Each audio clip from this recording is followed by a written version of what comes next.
تو جناب آج ہم اسٹوڈیو کی بجائے جہلم میں موجود ہیں اور آج ہم آپ کی ملاقات ایک ایسی مذہبی شخصیت سے کرواتے ہیں کہ جن کو اگر یہ میں کہوں کہ ڈیجیٹل پلیٹ فارم پہ یوتھ کے اندر جن کو سب سے زیادہ سنا جاتا ہے تو یہ غلط نہ ہوگا. لاکھوں کروڑوں کی تعداد میں ان کے مداح ہیں, نہ صرف پاکستان بلکہ پاکستان سے باہر بھی نوجوان نسل کیا بوڑھے کیا خواتین ان کو سنتی ہیں اور ان سے رہنمائی حاصل کرتے ہیں. لیکن پاکستان میں وہ کافی ڈیبیٹ کا حصہ بھی رہتے ہیں, بڑی کنٹروورسی بھی ان کی وجہ سے تو نہیں, ان کے حوالے سے بہت باتیں کی جاتی ہیں. اکثر جو مذہبی جماعتیں ہیں خاص طور پہ ان کے وہ نشانے پر رہتے ہیں. آپ سمجھ گئے ہوں گے میری مراد انجینئر محمد علی مرزا صاحب ہیں, وہ آج ہمارے ساتھ موجود ہیں. بہت شکریہ مرزا صاحب آپ کے وقت کا.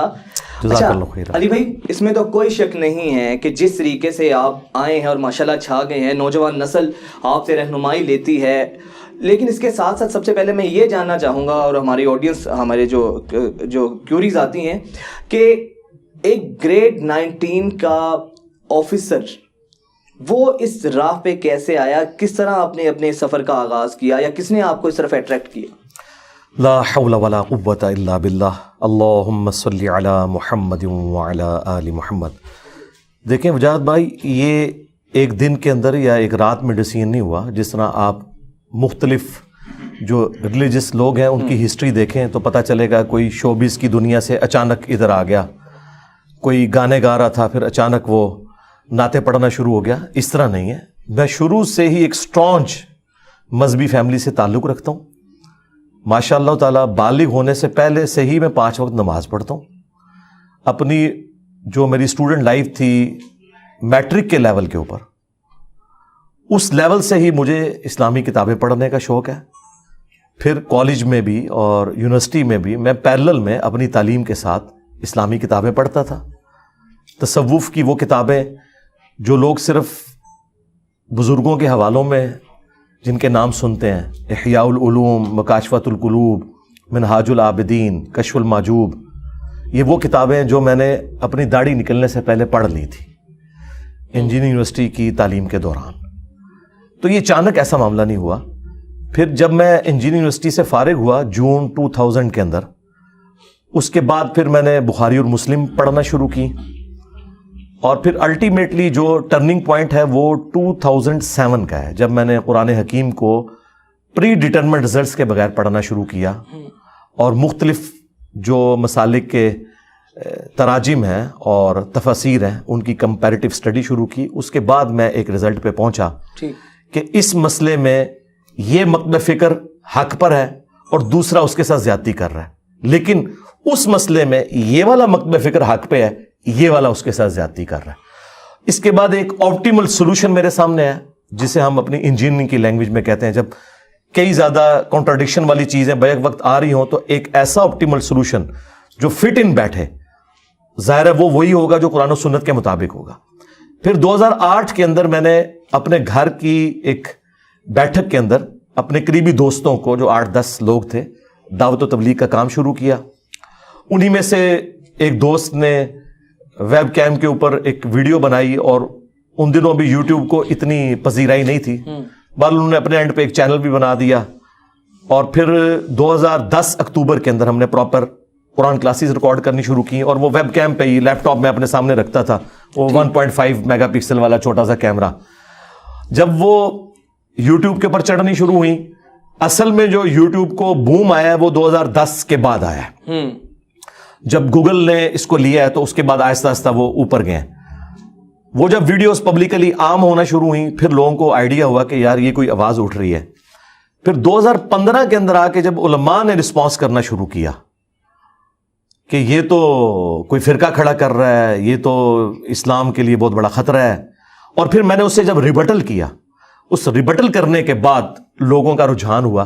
2017 جولائی میں ہمارے 1 لاکھ سبسکرائبر ہوئے تھے, آج ماشاءاللہ 2.2 ملین ہے. تو یہ سارے کے سارا آپ کو جو دنیا زیر زبر ہوتی نظر آ رہی ہے نا, یہ سمجھ لیں 2017 سے ابھی آنے سے پہلے میں ریٹنگ پڑھ رہا تھا ایک, اس کے اندر سب سے زیادہ جو پاکستانی جو ہمارے مذہبی رہنما ہیں سب سے زیادہ آپ کی ریٹنگ ہے, مثلا آپ کو سنا جاتا ہے. آپ کے بارے میں یہ بھی تاثر ہے, پاکستانی نہیں سرکار, آل اوور دا ورلڈ بھی آپ مذہب کے پوائنٹ آف ویو سے دیکھیں نا. میں نے پہلے اس کے آل اوور دا ورلڈ بالکل میں نے ابتدائیہ میں بھی یہ بات کہی ہے. علماء تمام مکاتب فکر کے علماء کرام کو دیکھ لیں، وہ ایک چیز پہ متفق ہیں جو انجینئر محمد علی مرزا ہے، کوئی آپ کو نعوذ باللہ قادیانی کا لقب دیتا ہے، کوئی آپ کو فتنہ کہتا ہے، کوئی آپ کو فسادی کہتا ہے، آپس میں اتنے اختلافات ہیں، آپ کے معاملے میں سارے اتنے یک قلب اور یک جان کیوں ہیں؟ دیکھیں یہ جن علماء کا آپ ذکر کر رہے ہیں نا، ان کی خود نیچر فساد والی ہے، ورنہ مجھے بتائیں میرے بارے میں کیا مولانا طارق جمیل صاحب نے کوئی پبلکلی سٹیٹمنٹ دی ہے؟ بالکل، یعنی میرے بعد اگر ویورشپ ہے کسی کی پاکستان یا ورلڈ لیول کے اوپر تو طارق جمیل صاحب ہیں، ایک زمانہ تھا کہ ان کی زیادہ تھی۔ اچھا کیا ان کی کوئی سٹیٹمنٹ آپ نے سنی؟ مولانا الیاس قادری صاحب کی، مفتی منیب الرحمان صاحب کی، مولانا تقی عثمانی صاحب کی، کچھ انڈائریکٹ سٹیٹمنٹس آئی ہیں لیکن وہ ایمبیگوس ہیں، مجھے مخاطب نہیں اس میں کیا ہوا، انہوں نے ایک جنرل سٹیٹمنٹس دی ہیں، اس لیے کہ انہیں پتہ ہے کہ یہ بات کر رہا ہے سچائی کی لیکن بات رسوائی کی ہے۔ یہ جو آپ کو باقی علماء نظر آ رہے ہیں نا، ان کی کوئی وقت اس حوالے سے نہیں ہے، ٹھیک ہے اپنے مکتب فکر میں ہو سکتا ہے وہ بڑے ہوں یا انہیں لوگ ایک ٹیسٹ کے طور پر سنتے ہوں، لیکن جو بڑے بزرگ ہیں نا، جو مکتب فکر کے نمائندہ ہیں، وہ تو ہیں مفتی منیب الرحمان صاحب بریلویوں کے، مفتی تقی عثمانی صاحب دیوبندیوں کے، اہل حدیث کے جو ہے وہ ساجد میر صاحب ہیں، اہل تشیع کے ساجد نقوی صاحب ہیں، ان چاروں میں سے کسی کی میرے بارے میں کوئی سٹیٹمنٹ نہیں ہے۔ مفتی منیر صاحب نے ایک جنرل مضمون لکھا تھا دنیا اخبار میں، اور وہ مضمون جو انہوں نے لکھا وہ میری کامیابی تھی، کیونکہ اس مضمون کے اندر انہوں نے وہ باتیں بھی مان لیں جو میں سالوں سے ان کے مکتب فکر کو منوا نہیں سکا۔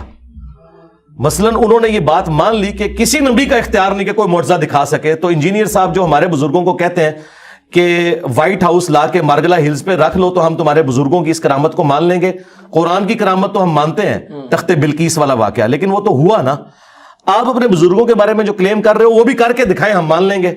تو اس کے جواب میں انہوں نے پتہ کیا لکھا؟ انہوں نے کہا کہ کافر بھی انبیاء سے کہتے تھے یہ کر کے دکھاؤ، تو انبیاء اس کے جواب میں کہتے تھے کہ ہمارا تو کوئی اختیار نہیں، اللہ جب چاہتا ہے کر دیتا ہے۔ یہ بات ہم بریلویوں کو پوری زندگی نہیں منوا سکتے تھے کہ نبی کا بھی اختیار کوئی نہیں ہوتا جب تک اللہ تعالیٰ نہ چاہے۔ وہ تو کہتے ہیں کہ وہ تو چاہیں تو اشاروں سے اپنے کایا ہی پلٹ دے دنیا کی، یہ شان ہے خدمت گاروں کی، سرکار کا عالم کیا ہوگا۔ حالانکہ قرآن تو یہ کہہ رہا ہے کہ نبی بھی معجزہ نہیں دکھا سکتا اپنی مرضی سے۔ آپ دیکھیں موسیٰ علیہ السلام کا واقعہ قرآن میں کئی جگہ رپورٹ ہوا ہے کہ جب پہلی دفعہ ان کی اللہ تعالیٰ سے ملاقات ہوئی، جیسا کہ اس کی شان کے لائق ہے، تو درخت کے پاس اللہ تعالیٰ نے جب ان سے گفتگو کی تو فرمایا تیرے ہاتھ میں کیا ہے؟ تو انہوں نے کہا آسا ہے، میں اس سے پتے جھاڑتا ہوں اپنی بکریوں کے لیے اور باقی کاموں میں یوز کرتا ہوں۔ تو کہا کہ اسے نیچے پھینک، جب نیچے پھینکا تو وہ بہت بڑا اژدہا بن گیا۔ قرآن کے الفاظ ہیں کہ موسیٰ علیہ السلام ڈر کے بھاگے اور مڑ کے پیچھے بھی نہیں دیکھا۔ اس کا مطلب ہے اس آسا کو اژدہا موسیٰ علیہ السلام نے نہیں بنایا تھا۔ دوسری بات، اگر انہوں نے بنایا ہوتا تو ڈرتے تو نہ۔ تیسری بات، یہ ان کی زندگی کا پہلا ایکسپیرینس تھا، جس طرح چھوٹا بچہ جب کبھی ماچس کی تیلی کو پہلی دفعہ جلائے تو وہ ڈر جاتا ہے۔ تو جب انبیاء کرام کوئی کام خود کر ہی نہیں سکتے، اللہ کا امر کون ہوتا ہے، تو باب تشائی کوئی نہیں انبیاء کے مقابلے پہ، جو ہم نے لکھا ہے نبی کے جیسا ہے ہی کوئی نہیں، باب تشائی کوئی نہیں۔ یہ بابوں کو ہم ذلیل نہیں کر رہے، ہم ان کو پروفٹ سے کمپیئر کر رہے ہیں کہ پروفٹ تو اپنی بیٹی سے کہیں، بخاری مسلم میں حدیث کہ اے میری بیٹی فاطمہ میرے مال سے جو لینا ہے لے لے، اگر اللہ کے حضور پکڑی گئی نا غلط کاموں کی وجہ سے، میں تیرا باپ بھی تجھے نہیں چھڑوا سکتا۔ حالانکہ فاطمہ جنتی عورتوں کی سردار ہے، بخاری مسلم میں ہے، لیکن نبی علیہ السلام بیسیکلی ہمیں سنا رہے تھے کہ اگر فاطمہ کا یہ سٹیٹس ہے تو تیری رابعہ بصریہ شاہی کوئی نہیں۔ اچھا، یہ کہتے ہیں کہ ہمارے بزرگ اپنے مریدوں کو بھی جنت میں لے جائیں گے، اور نبی علیہ السلام کہہ رہے ہیں میں اپنی بیٹی کو بھی نہیں زبردستی لے کے جا سکتا اگر اس کے اعمال صحیح نہ ہوئے۔ آپ کے بعض ناقد کہتے ہیں کہ یار علی بھائی باتیں تو بالکل ٹھیک کرتے ہیں اور صحیح ہمیں منطق اور دلیل کی بنیاد پہ قائل کرتے ہیں، لیکن جو ان کا لہجہ ہوتا ہے تھوڑا سا تکبرانہ ہوتا ہے، لہجے میں تھوڑی سی سختی ہوتی ہے، تو جو دوسرے مکاتب فکر کے جو فالوورز ہیں وہ ہرٹ ہوتے ہیں۔ ہرٹ کوئی نہیں ہوتے میرے بھائی، وہ تو اپنے فرقوں کو چھوڑ کے ہمارے ساتھ اٹیچ ہو رہے ہیں۔ مجھے بتائیں آج کے اس ماڈرن ورلڈ کے اندر جب سوشل ایتھکس ہیں دنیا کے اندر، اخلاقی ویلیوز ہیں، ڈیموکریٹک ویلیوز ہیں، اس میں تو آپ کسی کے ساتھ اوئے توئے کر کے بات کریں، اگلا تو آپ کی شکل نہیں دیکھتا۔ تو اگر یہی بات ہے تو لوگ میرے ساتھ کیوں اٹیچ ہو رہے ہیں؟ اور ان پڑھ لوگ نہیں ہو رہے، پڑھے لکھے لوگ ہیں۔ پڑھے لکھے اچھا، لوگ، پڑھے لکھے لوگ، اس کا مطلب ہے مجھ سے زیادہ بیوقوف تو وہ ہیں جو میرے ساتھ اٹیچ ہو رہے ہیں، اور میرے ساتھ کیا ہو رہے ہیں؟ نبی علیہ السلام کے ساتھ ہو رہے ہیں، میں تو ان کا ایک ٹیچر ہوں، تو کوئی بات تو ہے نا۔ اچھا، اب یہ کہنا میرا لہجہ سخت ہے، یہ بالکل ان کی بات غلط ہے۔ جب شاہد افریدی صاحب کرکٹ کے میدان میں بال کروانے کے بعد امپائر کے سامنے کہتے ہیں آواز ہے اور زور لگاتے ہیں, کیا ان کی بیوی انہیں یہ کہے گی کہ تیرا سٹائل بات کرنے کا ٹھیک نہیں ہے؟ تو وہ آگے سے کیا کہے گا کہ بھائی تجھ سے چائے تو میں اس طریقے سے نہیں مانگتا نا, یہ تو میدان کرکٹ کی ریکوائرمنٹ ہے. لہٰذا اس پوسٹ کی ایک ریکوائرمنٹ ہے کہ آپ نے پیشن کے انداز میں بیان کرنا ہے, جس طرح ڈاکٹر سرار صاحب کرتے تھے. اب لوگوں کو چونکہ پتہ ہی نہیں ہے کہ نبی الاسلام کا سٹائل بھی یہی ہے, تقریر کرنے کا.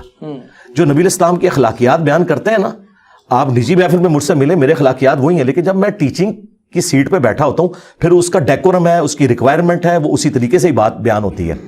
مسلم شریف میں 2005 نمبر حدیث ہے کہ نبی علیہ السلام جب بھی جمعے کی یا عید کی تقریر کرتے آپ کی آواز بلند ہو جاتی, آنکھیں سرخ ہو جاتی اور غصے میں اضافہ ہو جاتا, گویا کہ ایک جرنیل اپنی آرمی کو تیار کر رہا ہو. نبی علیہ السلام اس طرح تیار کرتے اور کہتے میں اور قیامت اس طرح ساتھ بھیجے گے جس طرح یہ 2 انگلیاں. یعنی فکر آخرت پہ بھی بیان کرتے ہوئے اللہ کے نبی علیہ السلام کی آواز بلند, آنکھیں سرخ. آپ لوگ تو سمجھتے ہوں گے کہ نبی علیہ السلام کا جو تقریر کا انداز ہے وہ غامدی صاحب والا یا طارق جمیل صاحب والا ہوگا, نہیں, ڈاکٹر سرار صاحب والا ہوتا تھا. البتہ جو نجی گفتگو ہے, آپ میرے ساتھ بیٹھیں, کھانا کھائیں, چائے پئیں, میری تو بڑی جھولی طبیعت ہے, اس کی ریکوائرمنٹ ہے, اس کی ایک ریکوائرمنٹ ہے. اور اسی کی وجہ سے دنیا میں چینج آئی ہے. دنیا میں چینج آئی اسی سٹائل کی وجہ سے کہ میں لوگوں کو جھنجھوڑتا ہوں کہ یار سیریس لو, تمہیں مرنا ہے, اللہ کے حضور پیش ہونا ہے. ہاں اگر میں کوئی غیر پارلیمانی لفظ استعمال کروں, کوئی گالی دوں, تو وہ آپ میرے اوپر گرفت کر سکتے ہیں. رہ گیا وہ انداز, تو وہ انداز پیشن والا. اور پھر اختلافی موضوعات میں بعض اوقات ریکوائرمنٹ ہوتی ہے, لیکن درود شریف کے فضائل پہ آپ میری ویڈیو دیکھیں, صبح شام کے اذکار پہ دیکھیں, فرض نماز کے بعد اذکار, رمضان کے جب میں چھوٹے چھوٹے مسائل سمجھا رہا ہوں گا آپ کو, آپ میری ویڈیو دیکھیں تو اس میں تو آپ کو کوئی ایسا ایگریشن نظر نہیں آئے گا. کیوں؟ لیکن جیسے ہی عقیدہ ختم نبوت, عقیدہ توحید سٹیک پہ لگ رہا ہے, یعنی آپ آگے ہمیں یہ کہیں گے فلاں بزرگ کہتے ہیں کہ میرے مرید ہو جاؤ, کہ میں اس وقت تک جنت میں نہیں جاؤں گا جب تک اپنے مریدوں کو جنت میں نہ لے جاؤں, تو میں تو پھر اسے چیلنج کروں گا کہ نبی کے جیسا ہے ہی کوئی نہیں, بابے شاہی کوئی نہیں, نبی تو اپنی بیٹی کو بھی کہہ رہے ہیں, تو تجھے کس نے اتھارٹی دی ہے کہ تو رسول اللہ کے ساتھ غداری کر؟ ہمارا یہ لہجہ غداروں کے لیے ہوتا ہے جو دین کے ساتھ غداری کر رہے ہیں. اور میرا یہ دعویٰ ہے کہ اس ٹاپک کے اوپر اس پلانٹ ارتھ پہ مجھ سے زیادہ نرم بندہ ہی کوئی نہیں ہے. باقی لوگ تو کافر کہتے ہیں ایک دوسرے کو, میں تمام کے پیچھے نمازیں پڑھتا ہوں, انہیں چندے دیتا ہوں اور مسلمان سمجھتا ہوں. اس سے نزدیک وہ سب مسلمان جی سب ہیں میرے نزدیک. بریلوی, دیوبندی, اہل حدیث, شیعہ, تمام اپنی کمزوریوں کے باوجود مسلمان ہیں, اور اللہ تعالیٰ قیامت والے دن ان کی غلطیوں کی انہیں سزا دے, وہ اس کی مرضی, یا بغیر سزا دیے جنت میں بھیجے. میں ان سب کو مسلمان اور جنتی سمجھتا ہوں. ٹھیک ہے علی بھائی, فوڈ فار تھاٹ کے حوالے سے میں آپ سے پوچھنا چاہوں گا. 2 انتہائیں ہیں, ایک وہ کلاس ہے جو او لیول اے لیولز ہے, ان کا حال یہ ہے کہ انتہا کے یعنی کہ سائنس کا میدان ہو, کسی بھی طرح سے آرٹ کی فیلڈ ہو, وہ اس پہ ٹاپ پر ہیں ان کو, لیکن دوسری طرف ان کا مسئلہ یہ سورہ اخلاص نہیں آتی. دوسری جانب ہماری ایک انتہا یہ ہے, ہمارے مدارس ہیں, ہزاروں لاکھوں احادیث ازبر ہیں, ان کو زبانی یاد ہیں, بہترین ان کا طرز تکلم ہے, لیکن پش اینڈ پل کا فرق نہیں پتا. دین اور دنیا میں یہ بیلنس کیا کہیں نہ کہیں ہمارا مذہبی طبقہ بھی اس کا ذمہ دار ہے؟ یہ جو ایک ان بیلنس سی ہوئی ہیں چیزیں, یہ ٹوٹلی مذہبی طبقہ ہی ذمہ دار ہے اس کا. اس کی وجہ یہ ہے کہ اگر آپ پاسٹ میں جائیں تو آپ کو بنو عباس کے دور کے اندر اس وقت کے جو حکمران تھے انہوں نے باقاعدہ جتنی بھی اس وقت ٹاپ کی ٹیکنالوجی سے متعلق بکس تھیں, چاہے وہ یونانیوں کی لکھی ہوئی تھیں, گریکس کی یا اور لوگوں کی, وہ انہوں نے عربک میں ٹرانسلیٹ کروائیں. اور پھر اس کے بعد مسلمانوں میں کتنے بڑے بڑے لوگ پیدا ہوئے ہیں جنہوں نے بہت بڑا کام کیا. یعنی آپ دیکھ لیں کہ البیرونی نے اس زمانے میں زمین کا سرکمفرنس جو ہے وہ کیلکولیٹ کیا, جو اپروکسیمیٹلی قریب ہے. اچھا, اور یہاں آج تک مولوی یہ جھگڑ رہے ہیں کہ زمین گول ہے یا چپٹی ہے. اگر زمین چپٹی ہوتی اور البیرونی یہ کیلکولیٹ کرتا, سب سے پہلے تو خلیفہ جو عباسی تھا وہ اسے تختہ دار پہ پہنچاتا کہ تو قرآن کے خلاف چل رہا ہے. تو قرآن میں تو ایسی کوئی بات نہیں لکھی. قرآن تو جو واضح طور پر اشارہ کرتا ہے کہ ہم دن کو لپیٹ کر لے آتے ہیں رات کے اوپر, اور رات کو لپیٹ کے لے آتے ہیں دن کے اوپر. یہ جو لپیٹنے والا کانسیپٹ ہے یہ ہوتا ہی ہمیشہ ایک سفیریکل چیز کے لیے. تو قرآن بالکل اپنے مقدمے میں واضح ہے. اچھا, مدارس کے سسٹم میں ہوا یہ ہے کہ جب مسلمانوں پہ پستی آئی ہے نا صلیبی جنگوں کے بعد، آہستہ آہستہ کلونین پاورز مسلمانوں پہ حاوی ہوئیں اور ایک ایک کر کے مسلمانوں کی امپائرز ختم ہوتی چلی گئیں، پھر یہ ڈیفینسو موڈ میں چلے گئے. ڈیفینسو موڈ میں گئے کہ انہوں نے کہا کہ ٹھیک ہے کہ ہم اپنے آپ کو صرف قرآن و سنت کی تعلیمات، اور وہ بھی تعلیمات بھی کیا تھیں یار، اپنے بزرگوں کی تعلیمات. قرآن و سنت تو آج تک ان کو اتنا آئیڈیا نہیں. یہ تو آپ کا خیال ہے نا کہ انہیں قرآن و حدیث پتہ ہے، کیا ان کو پتہ ہے؟ وہ تو ہم نے لوگوں کے سامنے ایکسپوز کر دیا. تو انہوں نے اپنے آپ کو ڈیفینسو موڈ میں لے گئے، اور اس کی وجہ سے انہوں نے یہ ایزیوم کر لیا کہ یہ جو سائنس کی تعلیم ہے یا اس طرح کی جدید تعلیم ہے، یہ ہمارے مذہب کے لیے خطرہ ہے. اور یہ صرف مسلمانوں کا مسئلہ نہیں ہے، کرسچنس کا بھی یہ ایشو تھا. گلیلیو کو دیکھے کیا تکلیف سے گزرنا پڑا ہے. تو جب جا کے انہوں نے مولویوں کو ویٹیکن سٹی میں بٹھایا ہے نا، اس دن سے یورپ کی ترقی شروع ہوئی ہے. ہم بھی جب تک ان مولویوں کو بٹھاتے نہیں نا سکون سے، ہم نہیں ترقی کر سکتے. یا تو یہ سائنس کی تعلیم حاصل کریں، اور یہ سائنس کی تعلیم اسلام کی تعلیم ہے. یہ دین دنیا بیلنس کیوں کہتے ہیں؟ یہ تو سب کچھ دین ہے. کیا یہ کائنات کا کریٹر اللہ نہیں ہے؟ اگر قرآن اللہ کا کلام ہے تو یہ کائنات اللہ کا فعل ہے. تو اللہ کے قول اور فعل میں تضاد نہیں. اللہ کے فعل کا علم کب سے دنیا داری ہو گئی. قرآن میں 1000 آیات ہیں جو سائنٹیفک فیکٹس سے متعلق ہیں، ٹھیک ہے، جو آج ہمیں سائنٹسٹ بتا رہے ہیں. آج ہمیں کوئی عالم دین نہیں بتا سکتا. ایمبریولوجی کے اوپر اگر میں ڈسکشن کروں کہ قرآن میں یہ جو سٹیجز آئی ہیں، یہ تو الیکٹرانک مائکروسکوپ کے بننے کے بعد ہمیں پتا چلا نا. 1980 سے پہلے قرآن میں لکھا ہوا تھا، کسی نے دیکھا نہیں تھا. یہ سائنس کی برکت سے آج ہم نے دیکھا تو قرآن کی حقانیت ہم پہ کھلی. تو یہ تعلیم کب سے دنیا کی تعلیم ہو گئی. اور یہ آپ جو کہہ رہے ہیں نا وہ او لیول اے لیول کی، ہمارے تو اکثر اسٹوڈنٹ سارے وہی ہیں جو او لیول اے لیول کے ہیں. اب آپ اگر بیچ میں کوئی ایسے لوگ لے کے آتے ہیں، وہ تو دنیا دار ہے، ان کا اسلام سے کوئی تعلق نہیں. ان کے ماں باپ مسلمان تھے، وہ مسلمان تو آئی نہیں ہے. لوگ کہتے ہیں اتنے لوگ ایتھیسٹ ہو گئے. میں کہتا ہوں جی کون ایتھیسٹ ہوا ہے؟ آئیں ذرا میرے سامنے، مجھے سورۃ الفاتحہ تجوید کے ساتھ سنائے، نماز سنائے، تو پتہ چلے گا اس نے تو زندگی میں کبھی نماز نہیں پڑھی. مسلمانوں کی اولادیں تھیں، ان مسلمانوں کی جو ہے ہی کافر تھے، صرف کلمہ گو مسلمان تھے، پریکٹیکلی وہ کافر ہیں. قرآن میں واضح فتوی ہے وَأَقِيمُوا الصَّلَاةَ وَلَا تَكُونُوا مِنَ الْمُشْرِكِينَ، نماز قائم کرنا، مشرک نہ ہو جانا. اور صحیح مسلم میں حدیث ہے بندے کے کفر اور ایمان میں فرق نماز ہے. 246 نمبر حدیث ہے صحیح مسلم میں. اسلام تو اس بندے کو مسلمان ہی نہیں سمجھتا جو نماز نہیں پڑھتا. جمعے کی نماز نہیں، 5 وقتہ نماز، ایک نماز بھی چھوڑ دے. تو یہ لوگ تو مسلمان ہے ہی نہیں تھے، یہ کلمہ گو تھے. علی بھائی ایک یہ بھی المیہ ہے کہ ہم بچے کے کان میں اذان دینے سے نماز جنازہ پڑھانے تک ایک مولوی کے اور امام مسجد کے محتاج ہیں. اس کا ذمہ دار سوسائٹی ہے، پیرنٹس ہیں، ہمارے علماء کرام ہیں. اس کا ذمہ دار کون ہے؟ یہ سوسائٹی بھی ہے، علماء تو ہے ہی ہیں، سوسائٹی بھی ہے نا جی. سوسائٹی نے اپنے لیے جو ابھی یعنی سوشل ویلیوز جب انسان نے سیکھنا شروع کی ہیں تو ٹریفک کے قوانین بھی اچھے بنا لیے، پولیس کا نظام اچھا کر لیا، جوڈیشری کا نظام اچھا کر لیا، اور اچھے کوالیفائڈ لوگ بٹھائے. دین کی سیٹ پہ کیا انہوں نے کوئی پڑھا لکھا بندہ لا کے بٹھایا؟ آپ کہتے ہیں نا مدارس کے پڑھے ہوئے، 90% سے زیادہ مساجد کے جو امام ہیں نا وہ مدرسے سے پڑھے ہوئے بھی نہیں ہیں. انہوں نے صرف آخری 20 صورتیں یاد کی ہی نہیں ہیں زبانی. وہ تو عالم دین ہے ہی نہیں ہے. ہاں جی، وہ تو ائمہ ہیں. اس لیے آپ دیکھیں 2 ٹرمز یوز ہوتی ہیں، ائمہ مساجد اور خطبہ. خطبہ وہ ہوتے ہیں جو جمعہ پڑھاتے ہیں، ان میں سے بھی اکثر جاہل ہیں سوائے چند لوگوں کے. اس لیے آپ دیکھتے ہیں کہ جو مسجد 5 وقت میں نماز کا سسٹم جہاں رائج ہے نا، وہاں جمعہ وہ والا مولوی نہیں پڑھاتا، کیونکہ وہ مولوی ہوتے ہی نہیں ہے. وہ صرف ایک امام مسجد ہے جس نے چند ایک صورتیں رٹی ہوئی ہیں، اس لیے وہ جمعہ نہیں پڑھا سکتا. جمعے کے لیے باہر سے کوئی مولوی آتا ہے، وہ بہت تھوڑے ہیں. اور وہ جو باہر سے بھی آتے ہیں انہوں نے بھی وہ 12 تقریریں کتاب خریدی ہوئی ہے، وہ یاد کی ہیں. ہر 12 جمعوں کے بعد وہ تقریر ریپیٹ ہو رہی ہوتی ہے، چند ایک باتیں. یہ تو اب سائنس کی برکت سے اور اس ماڈرن ایج کی برکت سے لوگوں کو پتہ چلا ہے کہ یار قرآن و سنت کی طرف جانا ہے. حالانکہ یہ کتابیں 1200 سال پہلے حدیث کی لکھی گئیں، قرآن پاک موجود تھا، لیکن سائنس کی برکت سے، سافٹ ویئرز کی برکت سے اب مینیجیبل فارم میں لوگ لے کے آئے. اسلام 360 بنا، لوگ کاؤنٹر ویریفائی کر سکتے ہیں.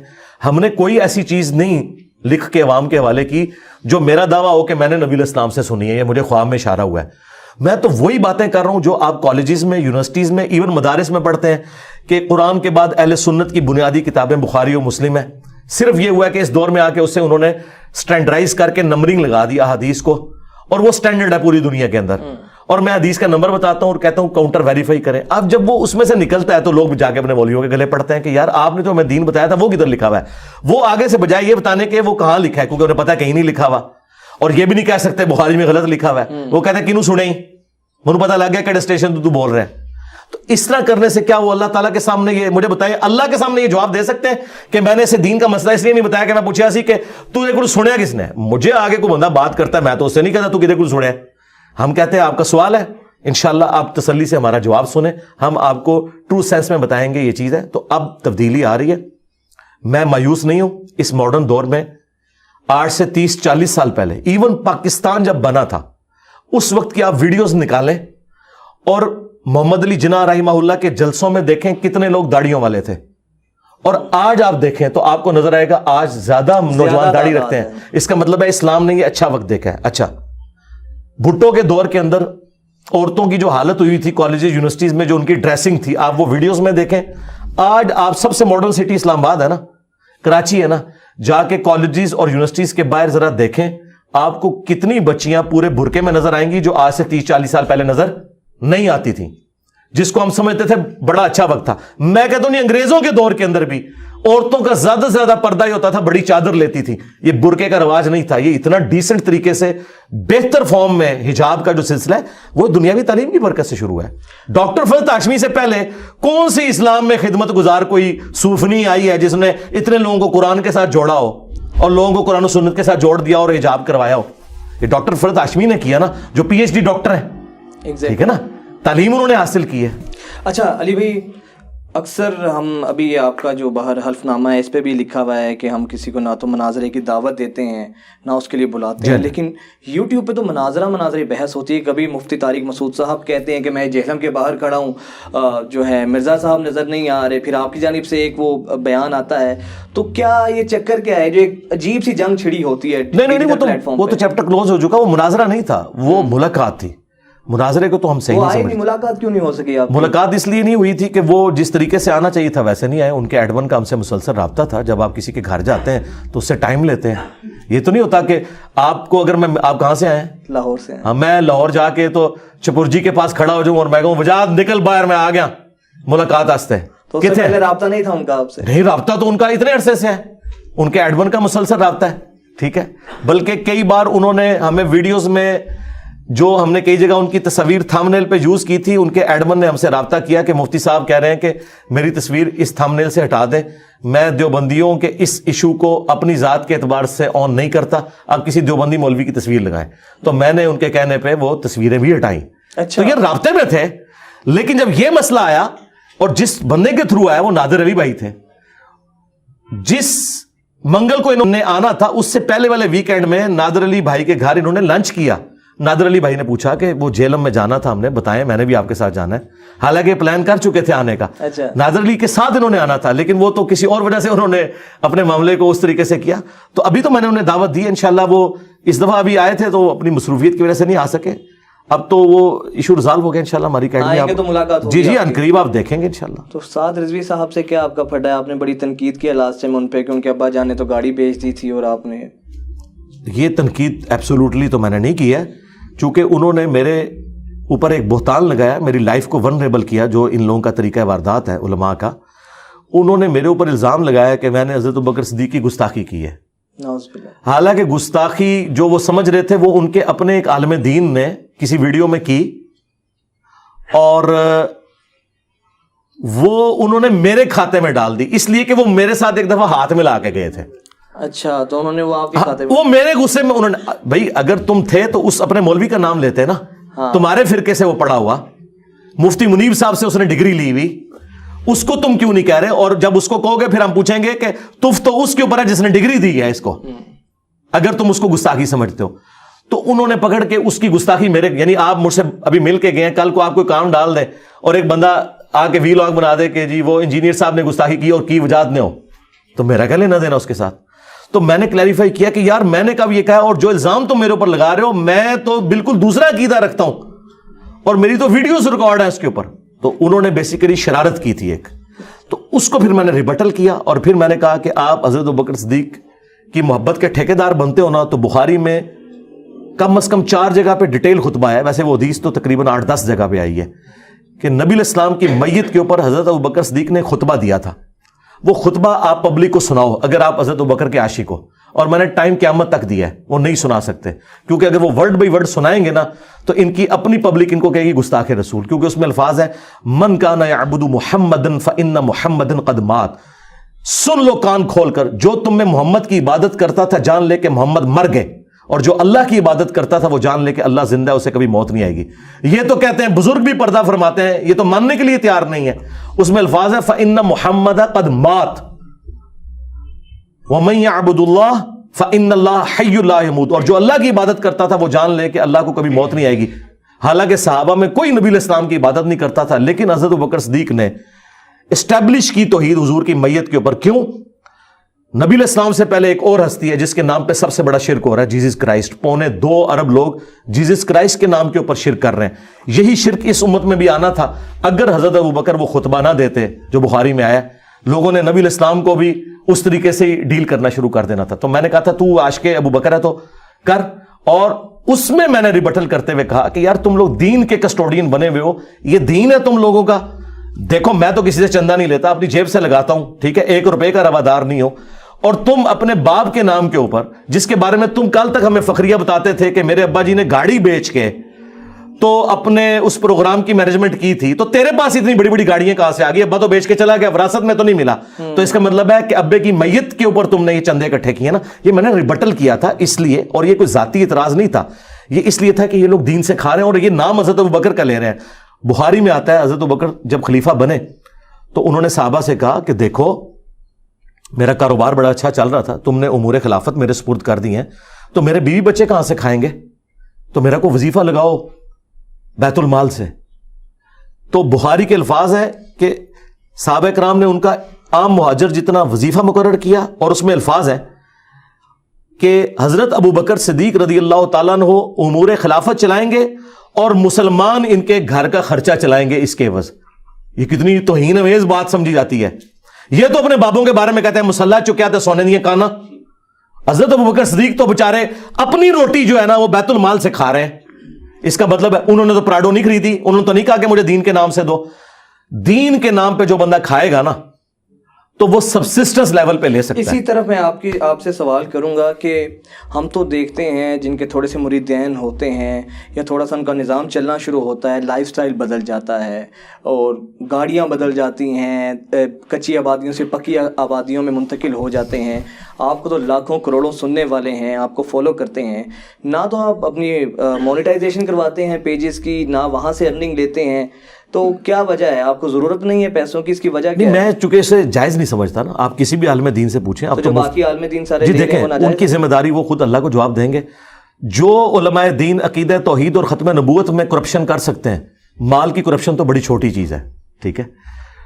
مفتی تقی عثمانی صاحب کا باقاعدہ ریٹن میں فتویٰ آ گیا کہ مونیٹائزیشن جو ویڈیو ایڈز کے ذریعے اس کی کمائی حلال نہیں ہے، کیونکہ اس میں آپ کا اختیار نہیں ہوتا. آپ کیٹیگری تو ڈیفائن کر سکتے ہیں لیکن کون سا اشتہار آئے گا یہ ڈیفائن نہیں کر سکتے. یہاں تو اللہ کے بندو شیونگ بلیڈ کے اشتہار میں بھی عورت داخل کی ہوتی ہے انہوں نے، جس کا تعلق مرد کے ساتھ ہے پیورلی. گاڑی کا اشتہار ہے تو اس میں عورت داخل کی ہوتی ہے، تو انہوں نے تو فتویٰ دے دیا. تو میں نے تو گن پوائنٹ پہ تقی عثمانی صاحب سے فتویٰ نہیں دلوایا. ویسے عام آدمی سے بھی آپ پوچھیں، کیا بے پردہ عورت کو اپنے گھر میں ناچتا ہوا دکھا کے اس پہ چندہ اکٹھا کرنا کہ لوگ تماشبین آئے تو کمائی حلال ہوگی؟ سارے کانوں کو ہاتھ لگائیں گے. تو یہی کام تو ویڈیو میں ہو رہا ہے. تو پھر اتنا ماشاءاللہ آپ کا نظام چل رہا ہے، سیٹ اپ ہے اتنا، تو یہ اخراجات یہ کیسے پورے ہوتے ہیں؟ یہ پیسہ کہاں سے؟ وہ میں مسلح اٹھاتا ہوں، اس میں سے سونا نکال لیتا ہوں. یہ بھی تو یہی کلیم کرتے ہیں نا. اور دوسرا یار میں ادھر کون سا ایسا نظام چلا رہا ہوں، میں نے کوئی لنگر تو نہیں اس طرح کا کھولا بھائی یار. پھر بھی اللہ کے بندو سموسا دودھ پتی ہم نے کھایا ہے. ہاں تو سرکار میں نے کوئی یہاں آپ کے سامنے کوئی فرائی فش تو نہیں رکھ دی نا یار. اتنا لگے لتے تو نہیں نا کہ سموسا بھی نہیں کھوا سکتے، ٹھیک ہے. ایک نارمل خوراک ہی کھلا رہے ہیں نا. اور دوسرا اتوار والے دن یہ ہوتا ہے، یہ تو نہیں روزانہ کوئی لنگر چل رہا ہے اور کوئی بہت بڑے لیول کا ادھر خرچہ ہے، ایسا تو نہیں ہے. بس سبسسٹنس لیول کے اوپر ہے. پلس یہاں پہ جتنے ہمارے لوگ ہیں نا والنٹیئر ہیں، یعنی یہ ہمارے جو کیمرے کی ریکارڈنگ کرتے ہیں فرحان بھائی، یہ والنٹیئر ہیں. فی سبیل اللہ. جی جی جی. اب مجھے اگر کیمرہ مین رکھنا پڑے تو میں تو 40-50 ہزار روپیہ پے کروں گا نا اسے کہ پورا اتوار وہ میرے ساتھ ہوتا ہے، فنکشن کے لیے. اس طرح جو ایڈیٹنگ کا کام کرتے ہیں ہمارے ایک اور ان کا نام بھی فرحان ہے, تو اب آئی ٹی کا بندہ میں 35-40 ہزار روپے پہ رکھوں تو وہ تو فریلی اس کام کو کر رہے ہیں. اچھا پھر میں جو کچھ بولتا ہوں اور یہ ویڈیوز بنتی ہیں, میں بھی نہیں کسی سے پیسے لے رہا. تو ہم نے اپنے چینل کو ویڈیو ایڈز کے اوپر مونیٹائز نہیں کیا ہوا, صرف امیجز کے اوپر کیا ہوا ہے. لیکن ویڈیو ایڈز پہ ہم مونیٹائز کریں تو ہماری کمائی 60 سے 70 لاکھ 80 لاکھ مہینے کی بنتی ہے. لیکن جو امیجز کے اوپر آپ کرتے ہیں وہ اس کا 10واں 15واں حصہ بھی نہیں بنتی. بہرحال وہ ہمیں یوٹیوب سے اتنی انکم ہو جاتی ہے کہ ہم یہ چھوٹے موٹے جو اپنے اخراجات ہیں اس میں سے مینج کر لیتے ہیں. جان کو اتنا خطرہ ہے آپ کے, اللہ آپ کو زندگی دے, تو کوئی نہ گارڈز آپ کے ساتھ ہیں نہ سیکورٹی. گارڈز ہوتے ہیں, وہ آپ کو نظر نہیں آتے, ہوتے ہیں گارڈز, اللہ کے بھی ہوتے ہیں اور اللہ کے بندوں کے بھی گارڈز ہوتے ہیں ساتھ, بے فکر ہیں. لوگ مجھ سے پوچھے تھے کہ علی بھائی سے پوچھے گا کہ کتنے بڑے گھر میں رہتے ہیں, طرز زندگی کیا ہے, گاڑی کون سی ہے ان کے پاس. میرے خیال ہے وہ پچھلے دنوں میں نے جو محسن بھٹی صاحب کے ساتھ ریکارڈنگ کروائی ہے نا GNN کے ساتھ, اس میں نے تفصیل کے ساتھ بتا دیا. میرے بھائی گاڑی تو میرے پاس نہیں, میری ضرورت ہی نہیں گاڑی ہے ہی نہیں. نہیں گاڑی ہے ہی نہیں ہے, گاڑی کیوں رکھنی ہے میں نے, میرے پاس ایک موٹر بائک ہے, میری ضرورت پوری کر رہی ہے, گاڑی کیوں رکھتی. تو گھر میری دادی ماں کے نام پہ ہے, وہ 3.5-4 مرلے کا گھر ہے, اس میں ہم رہے ہیں. 3.5-4 مرلے کے گھر. جی جی ہاں جی, وہ بھی پرانے سٹائل کا بنا ہوا ہے, وہ آلموسٹ کوئی 60 سال پرانا ہے. بیچ میں میری جب شادی ہوئی تو ایک اس کے پورشن کو تھوڑا سا دوبارہ تعمیر کیا تھا, اس کو بھی تعمیر کیے ہوئے 20 سال ہو چکے ہیں اس حصے کو. تو باقی اللہ کا شکر ہے گزارا ہو رہا ہے. دنیا کی ہر فیسلٹی میرے گھر میں موجود ہے, ہائی سپیڈ انٹرنیٹ ہے, ٹھیک ہے جی, سولر بھی میں نے اب لگوا لیا ہے, اور زمین میں پانی تو جیلم میں 25-30 فٹ پہ ویسے ہی آ جاتا ہے, بورنگ بھی موجود ہے, اور CCTV کیمرے بھی لگائے ہوئے ہیں. اور میں ادھر ادھر ٹریولنگ تو کرتا ہی نہیں ہوں, اس لیے مجھے اور ٹریولنگ جو ہے بھی ہے وہ بھی انڈکلیئرڈ ہوتی ہے, تو ضرورت نہیں. دیکھیں اس طرح کے کام کرنے کے بعد پھر آپ ظاہر ہے کہ اپنی لائف کو ونریبل اس طرح تو نہیں کر سکتے, آپ پبلکلی گھومیں, تو وہ چیزیں تو کمپرومائز ہوئی ہیں. لیکن اتنا عرصہ یاشی کی ہے نا یار ہم نے. دیکھیں یونیورسٹی میں 5 سال تک مرضی کی زندگی گزاری ہے, مرضی سے مراد یہ ہے کہ گھومتے تھے پھرتے تھے, سب کچھ تھے. تو لوگوں کی تو زندگی 45 سال ہوتی ہے, میں تو 45 سال سے زیادہ گزار چکا ہوں, اللہ کا شکر ہے. تو میں اپنی اس ساری جو ایفرٹ ہے وہ دین کے حوالے سے کر رہا ہوں. جی مطمئن اس لیے ہوں کہ قرآن میں ہے کہ ہم نے مومنین کی جانیں اور مال جنت کے بدلے میں خرید لی ہیں. مومنین کو چاہیے کہ اس بیت کے اوپر, اس کاروبار کے اوپر خوشیاں کریں کہ اللہ سے انہوں نے سودا کیا ہے, اللہ انہیں جنت دے گا, وہ اپنی جان اور مال دیں. اتنی آپ کے سننے والے ہیں, آخر میں ذرا سیاسی سوال کروں گا. آپ کا پسندیدہ سیاستدان کون ہے؟ اگر الیکشنز ہوتے ہیں, امید ہے اس سال الیکشنز ہوں گے, ووٹ کسے دیں گے, عمران خان کو, نواز شریف کو, یا آصف زرداری؟ آپ موجودہ سیاستدانوں میں سے پوچھ رہے ہیں؟ جی جی موجودہ. میں ووٹ کس کو دوں گا یہ تو میں نہیں بتا سکتا, وہ تو میرا اپنا ذاتی معاملہ ہے. ظاہر ہے کہ وہ میں ایک ڈرائیونگ سیٹ پہ ہوں. باقی پسندیدہ سیاستدان میرے سراج الحق صاحب ہیں, میں انہیں ایک کریکٹر والا انسان سمجھتا ہوں. ان کی تو ضمانتیں ضبط ہو جاتی ہیں. نہیں, اس سے تو کوئی تعلق نہیں ہے. آپ اگر کہیں کہ یزید ابن معاویہ اور حسین ابن علی میں سے کسے پسند کریں گے تو میں حسین ابن علی کو ماننے والا ہوں. آپ کہیں کہ نہیں اس کے ساتھ تو 72 بندے تھے اور اس کی حکومت 3 براعظموں میں تھی, اس سے تو کوئی لینا دینا نہیں نا. میں ان پرنسپل بات کر رہا ہوں. ان پرنسپل سراج الحق صاحب ایک کریکٹر والے انسان ہیں, اور سیاست میں آنے سے پہلے جس طرح کی ان کی زندگی تھی وہ بھی ایک کس پرسی کی حالت میں رہتے ہیں. چھوٹا سا ان کا مکان ہے, کوئی ان کے ایسٹس نہیں بڑھے ہیں, اور ان کے مخالفین بھی یہ چیز مانتے ہیں کہ وہ ایک کریکٹر والے انسان ہیں. اس اعتبار سے میں پرسنلی سراج الحق صاحب کو پسند کرتا ہوں. ٹھیک ہے, آخر میں یوتھ کے حوالے سے کیا آپ کوئی پیغام دینا چاہیں گے؟ یوتھ کے تو ویسے آپ کے ڈیلی پیغام اور لیکچرز ہوتے ہیں, میں یہ جاننا چاہتا ہوں وجہ کیا ہے, اتنا یوتھ اٹریکٹ کیوں ہوتی ہے آپ سے, کیوں اتنا سنتی ہے آپ کو؟ اس کی وجہ یہ کہ میں آج کے دور کا انسان ہوں. ہمارے علماء کے پاس اگر دینی نالج ہے بھی ہے نا, ایک تو وہ مکمل بیان نہیں کرتے کیونکہ انہیں یہ فکر پڑ جاتی ہے کہ اگر یہ والا پورشن بیان کیا تو سب سے پہلے میرے فرقے کے مولوی مجھے مسجد سے فارغ کروائیں گے, اور میرا سورس آف انکم تو مسجد ہے. مسجد میں صرف تنخواہ نہیں سورس آف انکم ہوتی ان کی, بلکہ اس مدرسے کی وجہ سے ایک چندہ بک ہوتی ہے جس کی وجہ سے ان کے اخراجات میٹ ہوتے ہیں. اس لیے آپ دیکھیں علماء کی ڈکلیئرڈ تنخواہ جو ہے وہ 25,000 ہوگی, اور وہ روزانہ کا 25,000 خرچ کر رہے ہیں. مجھے ایک عالم دین نام لیے بغیر جن کی مشکل سے تنخواہ 20 سے 25,000 ہے, وہ جمعہ پڑھاتے ہیں پنڈی کی ایک مسجد میں, مجھے کہنے لگے انجینئر صاحب 5-6 لاکھ تھے میں صرف چیریٹی مہینے کا دینا. میں نے کہا جی 5-6 لاکھ آپ کیسے دیتے ہیں, آپ کی تنخواہ ہی 20-25,000 ہے. تو ظاہر ہے وہ کوئی مسئلے کے نیچے تو نہیں نکالتے, وہ لوگوں کے چندے آتے ہیں ملینز میں کہ اللہ کی راہ میں خرچ کریں. 5-6 لاکھ وہ غریبوں کو دے دیتے ہیں, اوپر کا 15 لاکھ خود وہ غریب ہوتے ہیں, انہوں نے گاڑی بھی رکھی ہوئی ہے, اتنا بڑا ان کا مکان ہے, جس جگہ پہ ان کا مکان ہے وہ جگہ ہی کروڑوں کی ہے, اور 4-5 سٹوری ان کا مکان ہے, ڈرائیور الگ سے رکھا ہوا ہے, اور 40-50 ہزار کی گاڑی الگ سے رکھی ہوئی ہے, اور تنخواہ 25,000 ہے. ٹھیک ہے, یہ ڈکلیئرڈ تنخواہ ہوتی ہے سامنے کے لیے, باقی بجٹ تو وہ چندہ بک ہوتی ہے. تو میرے اندر تو ایسی کوئی چیز نہیں ہے, تو میں تو پھر ڈنکے کی چوٹ پہ یہ چیز بولتا ہوں کہ میں سچائی کے ساتھ بیان کروں گا. مجھے خطرہ نہیں ہے کہ مجھے کوئی نوکری سے نکال دے گا یا کرے گا, میرا تو کوئی لینا, اور نہ میں نے کوئی اپنے اخراجات اتنے زیادہ رکھے ہیں کہ وہ میٹ نہ ہو, اس لیے مجھے تو اس طرح کا کوئی خطرہ نہیں ہے. علماء کے ساتھ یہ خطرے جڑے ہوئے ہیں, اس وجہ سے وہ سچ بیان نہیں کرتے, تو پبلک تو سچ سننا چاہتی ہے. پھر ہم جو چیز بھی ہے نا قرآن و سنت سے بیان کرتے ہیں, قرآن کی آیت ڈسپلے کرواتے ہیں, حدیث کا نمبر ڈسپلے کراتے ہیں, کاؤنٹر ویریفیکیشن کے لیے امیج بھی اوریجنل کتاب کا لگا دیتے ہیں, یعنی کھیر پکا کے منہ میں بھی ڈال دیتے ہیں. ٹھیک ہے, یعنی ایک تو تھا کھیر پکا کے سامنے رکھی, امیج جب آپ نے اوریجنل. اب میں اپنے دوستوں سے اکثر کہتا ہوں اب آخری کام یہ رہ گیا کہ امام بخاری کی میں حدیث بیان کروں نا, اور اس وقت امام بخاری قبر سے نکل کے یہ کہہ دیں ہاں یہ میری حدیث ہے, بس یہ رہ گیا. باقی بخاری شریف تو ہم نے فزیکلی دکھا دی ہے, اسلام 360 پہ وہ نمبر ڈال کے آپ کنفرم کر سکتے ہیں حدیث کو, یہ ہم نے کام کر دیا. یہ کام کوئی اور کر ہی نہیں رہا اور نہ کرے گا.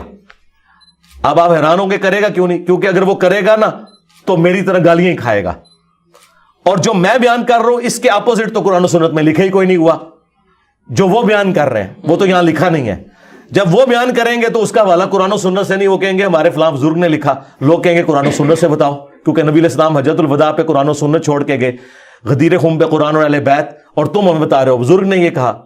تو اس لیے میں نے کہا تھا کہ ہمارا کمپیٹیٹر کوئی آ ہی نہیں سکتا, اور جس دن آئے گا نا تو انجینئر صاحب ادھر بیٹھے ہوں گے, میں اسے اس سیٹ پہ بٹھاؤں گا جو یہ والا کام کرے. ٹھیک ہے, اور ٹائم قیامت تک ہے, ٹائم قیامت تک ہے, لیکن ہمارے پاس ٹائم کی قلت ہے. مجھے اجازت دیجیے, انجینئر محمد علی مرزا صاحب کی گفتگو سنی, حاضر ہوتے ہیں ایک بریک کے بعد.